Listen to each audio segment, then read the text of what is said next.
嚟睇下萬國嘅萬年曆表款，有年份顯示、日期、動力儲存，仲有細秒針、星期同月相顯示。同一般多功能手錶唔同嘅係，佢冇多餘嘅吊效切，操作起上嚟就簡單好多。大細月、印年都預先設定好晒。錶主話錶買咗8年，做過2次保養，但機芯都開始生鏽，擒縱輪軸剩返少少潤滑油，齒輪啲油乾晒，連夾板都開始氧化變色，自動軸承嘅油早就揮發晒，磨損出嚟一堆金屬碎屑，螺絲開始氧化，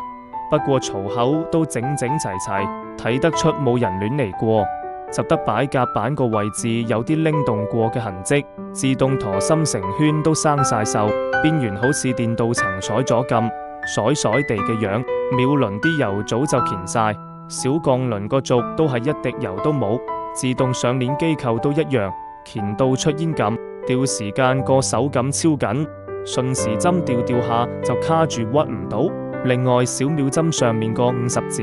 都有瑕疵，望落唔夠完美。機芯正面大部分件都係靚嘅，啲年份定位彈簧螺絲就有拆卸痕，周邊都刮花得幾勁。另外4粒模組固定螺絲都有拆過嘅痕跡。